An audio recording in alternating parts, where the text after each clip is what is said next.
नमस्कार। एक संदर्भ में बात करनी है और वो संदर्भ ये है कि ज़िंदगी क्या है और चेतना क्या है।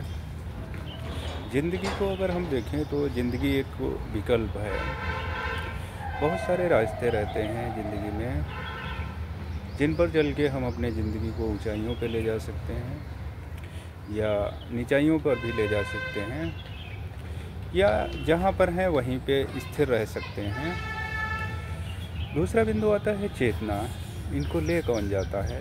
जो चेतना का उच्चतम बिंदु होता है वो ऊंचाइयों की ओर बढ़ने का प्रयास करता है, और जो निम्न बिंदु होता है वो मान्यताओं परंपराओं पे रहता है। और मान्यताएं परंपराएं जो रहती हैं वो समय सापेक्ष पीछे छूटने लगती हैं, क्योंकि जो समय है वो निरंतर प्रवाह के रूप में आगे बढ़ता जा रहा है। और उस प्रवाह गति के साथ अगर हम तादाद में नहीं बैठाते हैं तो हम पीछे रह जाएंगे। जैसे कि कोई बात करे कि आज से 1000 पहले जो चीज़ें हो रही थी वो आज भी हम व्यवहारिक रूप में उनको अमल में लाएँ तो बहुत पीछे रह जाएगा, क्योंकि आज की जो तकनीक है, प्रौद्योगिकी है, वो बहुत आगे जा चुकी है। तो समय के साथ बहना है, और समय के साथ नहीं बहेंगे हम तो हमारा जो दृष्टिकोण होगा बहुत संकीर्ण हो जाएगा। इसको ऐसे समझ सकते हैं कि जैसे कि एक तालाब है, तालाब का पानी बहता नहीं है, एक जगह स्थिर रहता है, तो एक निश्चित समयावधि के बाद वो पानी दूषित हो जाता है, उसमें फंगी हो जाती है, कबक हो जाता है, पूरा पानी काई से परिपूरित हो जाता है, बहुत सारे बैक्टीरिया मच्छर आदि उत्पन्न हो जाते हैं। दूसरी तरफ वही जब नदी जहाँ से निकलती है कितना तीव्र प्रवाह होता है और बहुत साफ़ सुथरा पानी होता है, स्वच्छ पानी होता है। जैसे गंगा के विषय में कहा जाता है जब हरिद्वार से निकलती है तो बहुत पानी जो होता है स्वास्थ्यवर्धक होता है। ऊपर जो हिमालय की औषधियाँ होती हैं, कहीं न कहीं उसका रस पानी के साथ घुलता हुआ प्रवाहित होता है, तो वो जीवन के लिए भी काफ़ी पोषक रहता है। लेकिन वही पानी जब आगे जाता है, बहुत सारे जो मानव ने ही अपनी स्वार्थी प्रवृत्तियों के द्वारा, चाहे वो फैक्ट्री का पानी हो, चाहे वो नगरों का अपशिष्ट हो, गंदा पानी हो, उसी गंगा में मिला दिया जाता है, तो वो कानपुर में बहुत ज़्यादा प्रदूषित हो जाती है। उसके बाद में भी प्रदूषण का स्तर अधिक देखा गया है।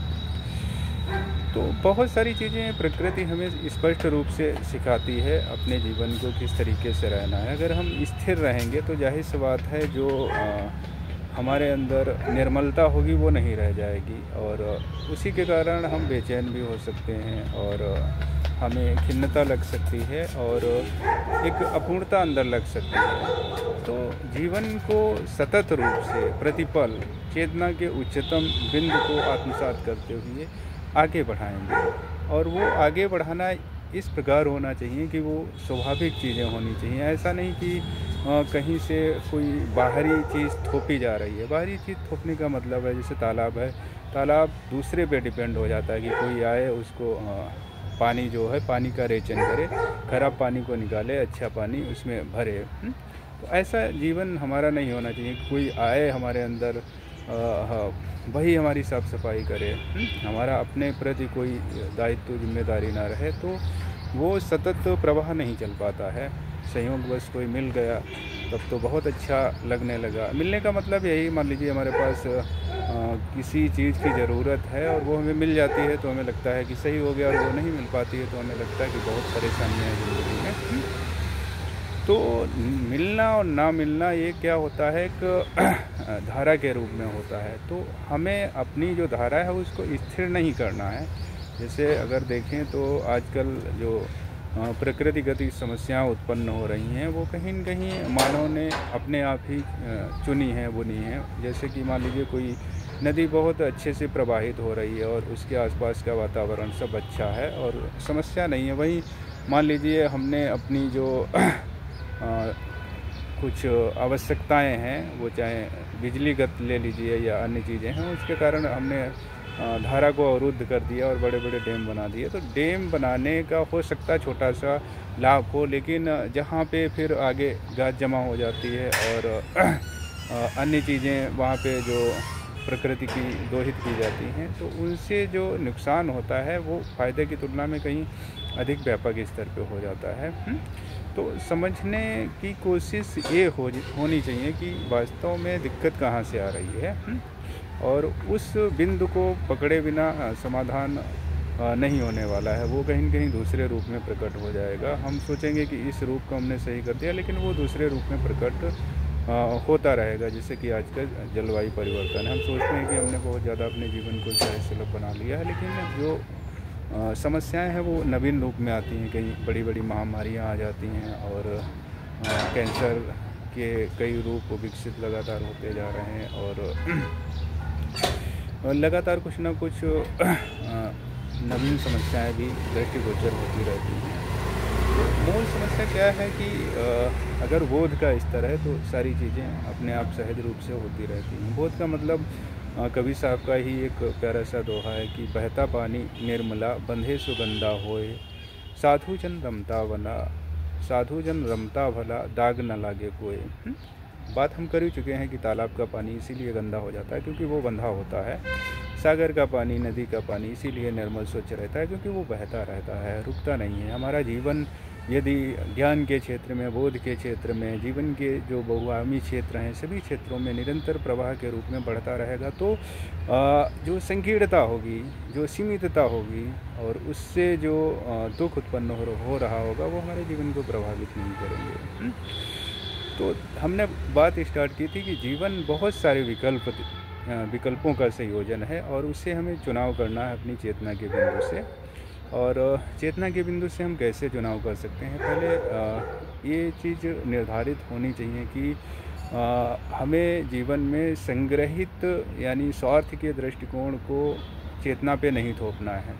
एक तो ये तरीका होता है ना कि हमने अपने जीवन का केंद्र बना लिया कि अधिकतर जो भौतिक पदार्थ हैं या धन संपदा है उसको हमें बहुत इकट्ठा करते जाना है। और उसका प्रभाव ये होता है कि जैसे कि आर्थिक विषमता भारत में बहुत ज़्यादा बढ़ गई है कि कुछ लोगों के पास बहुत अकूत संपत्ति है और कुछ विचारों के पास जो गरिमापूर्ण मानव जीवन के लिए ज़रूरी चीज़ें होती हैं वही उपलब्ध नहीं है।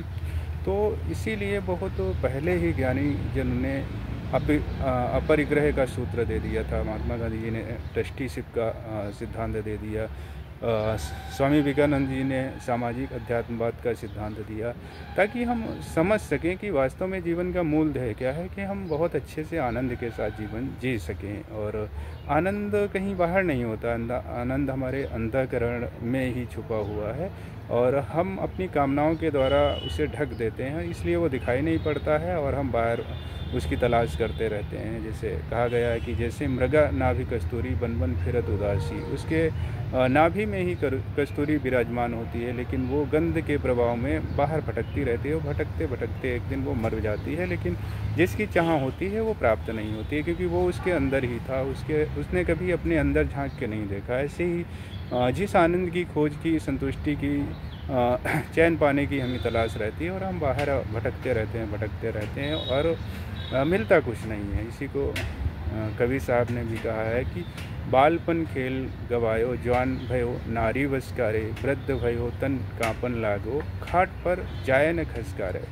तो बहुत सारी चीज़ें हैं ज्ञानी जन ने हमारे सामने उपस्थित की हैं, हम उनका अनुसरण करते चलें, उन चीज़ों को अपने जीवन में देखें और हमारे लिए जो सर्वोदायक चयनकारी हो यानी आनंददायक हो, उसको हम चुनाव करते रहें। जैसे हम देख सकते हैं एक वृक्ष से सीख सकते हैं। वृक्ष ऐसे ही नहीं बन गया था, पहले वो बीज था, बीज के पास कोई चुनाव नहीं था, उसको संयोगवश ज़मीन मिली और पानी मिला, खाद मिली और वो पौधा बना। पौधे के बाद में उसे बहुत सारी मुसीबतों का सामना करना पड़ा होगा, लेकिन वो धीरे धीरे बड़ा होकर एक बड़ा सा बट वृक्ष बन जाता है और उस बट वृक्ष की कई सारी शाखाएं निकलती हैं और उन शाखाओं से जो पुष्प होते हैं, पुष्पों से जो फल रूपांतरित होती हैं, फलों में कई सारे बीज होते हैं। अब देखिए उन बीजों को भी सही चुनाव मिल जाए तो वो कई सारे वृक्ष बन जाएंगे और पूरे वृक्ष से एक हरियाली का समूह बन जाएगा, एक विशाल जंगल तैयार हो जाएगा। तो ऐसे ही हमारे जीवन में भी जो चुनाव के दायरे होते हैं वो इसी तरीके होते हैं कि हमें सही चुनाव को करना रहता है, और जब सही चुनाव होता है तो जीवन एक उस और आगे उत्कृष्टता की ओर बढ़ता रहता है, जो मानव जीवन की उच्चतम संभावनाओं की ओर हमें ले जाती हैं। तो देखना ये है कि जैसे वृक्ष में फल होते हैं तो वो फल अपने आप थोड़ी उठाता है, अगर वो अपने पास ही रखेगा तो वो सड़ जाएंगे। नदी होती है, नदी अपने आप पानी को थोड़ी पीती है, वो सभी को वितरित करती है। जहाँ पानी पहुँचता है वहाँ हरियाली हो जाती है, और बहुत सारा अन्न पैदा होता है, और जिससे कितने जीव जंतुओं और मनुष्यों को जीवन मिलता है।